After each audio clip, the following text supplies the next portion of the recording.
नमस्कार, आप देख रहे हैं बेबाक। मैं अभिसार शर्मा। वो तस्वीर याद है आपको?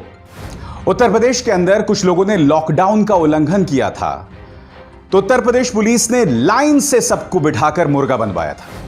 हम ये भी नहीं जानते थे कि इनमें से कुछ लोग वाकई तफरी के लिए निकले थे, या हो सकता है कि किसी को दवाई लेने जाना हो, किसी का बच्चा बिलख रहा हो और उसे खाना लेने के लिए जाना हो, मगर पुलिस ने बाकायदा सबको मुर्गा बनवाया। अब मैं आपको तस्वीर दिखाता हूं। शिवजी की बारात निकली है। यह तस्वीर है भारतीय जनता पार्टी के सांसद पश्चिम बंगाल से बाबुल सुप्रियो के घर की। यहां पर आप देख रहे हैं कि भारतीय जनता पार्टी के जो तमाम राज्यसभा सांसद हैं या लोकसभा सांसद हैं पश्चिम बंगाल से, वो लोग बाबुल सुप्रियो के घर में इकट्ठा हो गए हैं। और इकट्ठा क्यों हुए?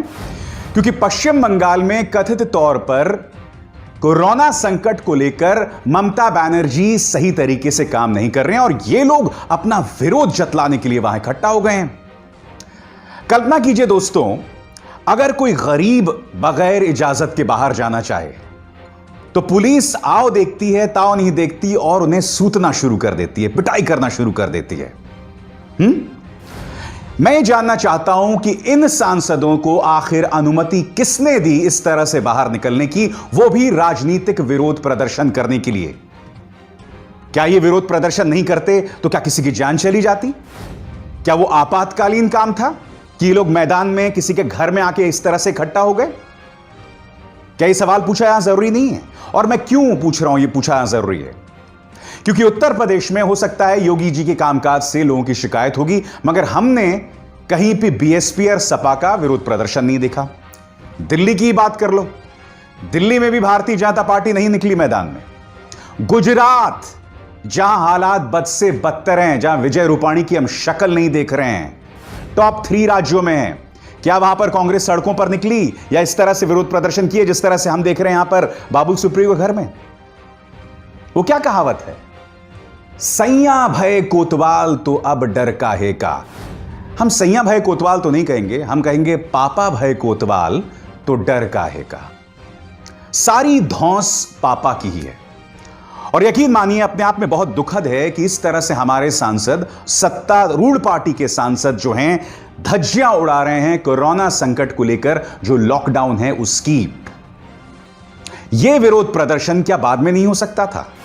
क्या इसलिए ये लोग इकट्ठा हुए हैं क्योंकि पश्चिम बंगाल में आपके पास एक स्वर्णिम मौका है अगले विधानसभा चुनावों में सत्तारूढ़ होने का, सत्ता पे काबिज होने का? तो क्या इसके लिए नियम कानूनों की भी धज्जियां उड़ाई जाएंगी? मैं आपको बताना चाहूंगा कि जब वहां पर कुछ न्यूज चैनल्स पहुंचे और उनमें से किसी एक न्यूज चैनल ने उनसे पूछा कि आप कोरोना संकट को लेकर लॉकडाउन की धज्जियां क्यों उड़ा रहे हैं, तो इस पर माननीय बाबुल सुप्रियो ने क्या कहा आपके सामने। एक जाने माने न्यूज चैनल ने हमारे पास आए और जब हम प्रदर्शन कर रहे थे ममता बनर्जी के खिलाफ, और उन्होंने हमसे बार बार एक ही सवाल पूछा, ये लोग बेवजह अननेसेसरी कंट्रोवर्सी, बेवजह का विवाद पैदा कर रहे हैं और हम लोग जो हैं पश्चिम बंगाल के अंदर ज्यादती और अत्याचार की लड़ाई लड़ रहे हैं। आज बाबुल सुप्रियो से मैं सवाल पूछना चाहता हूं। जैसे मैंने कहा ना, आपको ढेरों मिसालें दी, इनमें से कोई भी पॉलिटिकल पार्टी अपनी प्रतिद्वंदी सरकार के खिलाफ सड़कों पर नहीं उतरी, तो आखिर आपको उतरने का हक किसने दिया? ये कहने को साथ साथ बैठे हैं, मगर ये किसी भी तरीके से लॉकडाउन के अंदर जो नियम कानूनों का हमें पालन करना चाहिए वो नहीं दिखाई दे रहा।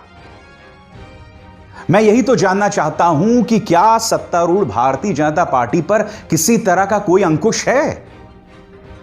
अब ये देखिए, ये माननीय संबित पात्रा, एक बार फिर संबित पात्रा ने अचंभित किया है हमको। एक झूठ फैला रहे थे और कहीं और नहीं, अपने ही राज्य में, क्योंकि हरियाणा में आप जानते हैं बीजेपी की सरकार है। फरीदाबाद में जान मोहम्मद और उनके लोगों ने आशा वर्कर्स जो कोरोना की डाटा एकत्र कर रही हैं, उन्हें बेरहमी से मारा।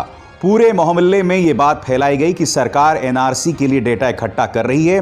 पुलिस जान मोहम्मद और उनके साथियों को गिरफ्तार करने ढूंढ रही है। जान मोहम्मद को जानबूझकर उन्होंने रेखांकित किया है, क्योंकि आप जानते हैं जान मोहम्मद मुसलमान होंगे। अब इस पर फरीदाबाद पुलिस, उनकी अपनी पुलिस क्या कह रही है? सर नमस्कार, श्रीमान, आप आशा वर्कर की जिस घटना का जिक्र कर रहे हैं वो फरीदाबाद की नहीं है। अरे संबित बाबू, कम से कम अपने राज्य को तो बख्श दो।